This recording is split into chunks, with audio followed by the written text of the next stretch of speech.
رجب but کا ایمان کے حوالے سے بہت بڑا فیصلہ۔ کل رات براڈ پر رجب بٹ کے کچھ قریبی دوست آئے ہوئے تھے اور انہوں نے کچھ ایسی حقیقتوں سے پردہ اٹھایا جس کو جان کر آپ حیران ہو جائیں گے۔ لائیو کے دوران رجب بٹ کے ساتھ رہنے والے کچھ قریبی دوست یار موجود تھے۔ انہوں نے پہلے تو اون کے حوالے سے کچھ ایسی باتیں کہی کہ اون جو ہے وہ اپنی بہن کا استعمال کر رہا ہے، اسے ڈالر کے چسکے لگے ہوئے ہیں، ویوز اور پیسہ آ رہا ہے۔ آج تک اس نے اپنی زندگی میں اتنا پیسہ نہیں دیکھا تھا۔ ظاہر ہے نارمل پڑھائی کر کے اگر وہ جاب کرتا تو ایک موٹر بائک بھی شاید مشکل ہی خریدتا، لیکن ٹک ٹاک اور رجب بٹ کی کرم نوازیوں کے تحت اس نے آج ڈالا خرید لیا ہے۔ تو رجب سے رشتہ جڑ کر اس کی تو جیسے لاٹری نکل گئی ہے، اور رجب نے لائیو میں بھی بتایا تھا کہ آپ جس مقصد سے یہ سب کچھ کر رہے ہیں اللہ آپ کو اس میں کامیاب کرے، اس میں آپ کو بہت دولت دے۔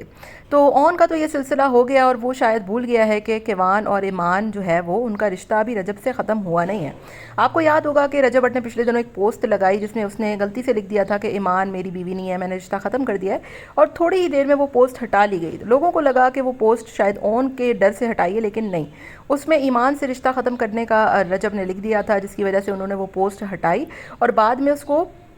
ہٹا دیا۔ تو یہ اس کی وجہ تھی، اور میرے مطلب وہ جو لائیو میں اتنے سارے لوگ بیٹھے تھے انہی کے بقول ان کا کہنا تھا کہ ابھی جو رجب بٹ کا ایک نیا گھر بن رہا ہے ایک کنال کا، وہ اس کے ویلکم میں ایمان جو ہے وہ کیوان کے ساتھ اس گھر میں جائیں گی، اور لوگوں کو ایک بہت بڑا سرپرائز ملے گا، کیونکہ رجب بٹ اب تو چپ ہو گئے ہیں اور ان کے درمیان جو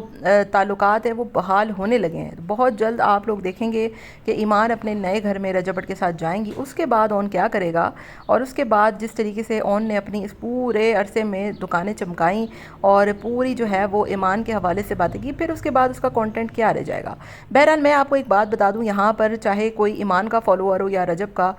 لوگ سبھی یہ چاہتے ہیں کہ ایمان اور رجب دوبارہ سے ایک ہو جائیں اور کیوان کے اوپر ماں اور باپ دونوں کا سایہ رہے۔ ہم نے بھی ہمیشہ اپنے چینل پر یہی دعا کی ہے، اور یہی ہم چاہتے ہیں کہ کچھ بھی ہو جائے، کسی بھی طریقے سے کوئی بھی بات ہو جائے، بس یہ دونوں دوبارہ سے ایک ہو جائیں، اور جو ان کی فیملی ان کو دیکھتی تھی، رجب فیملی جو ان کو پسند کرتی تھی، وہ ہمیشہ رجب اور ایمان کو ایک ساتھ ہی دیکھنا چاہتے ہیں۔ باقی جو ہیٹرز ہیں وہ آپ یقین کریں وہ نہ ایمان کے سگے ہیں وہ نہ رجب کے سگے ہیں، وہ ہمیشہ ان فیملیز میں پھوٹی ڈلوانا چاہیں گے۔ جو اصلی ان کا فالوور ہوگا نا، جو ان کا چاہنے والا ہوگا، وہ ہمیشہ یہی دعا کرے گا کہ یہ دونوں ایک ساتھ رہیں آخری دم تک، جب تک یہ خبر نہیں آ جاتی کہ واقعی میں جنونلی یہ لوگ الگ ہو چکے ہیں۔ اور فقہ جعفریہ مطلب یہ جو اہل تشیع ہیں، ان کے نزدیک یہ جو نوٹسز ہوتے ہیں اس کی ویسے بھی شرعی طور پہ کوئی حیثیت نہیں ہوتی۔ یہ مجھے میرے اپنے سبسکرائبرز نے ہی بتایا ہے، باقی آپ لوگ بھی مجھے ضرور بتائیے گا۔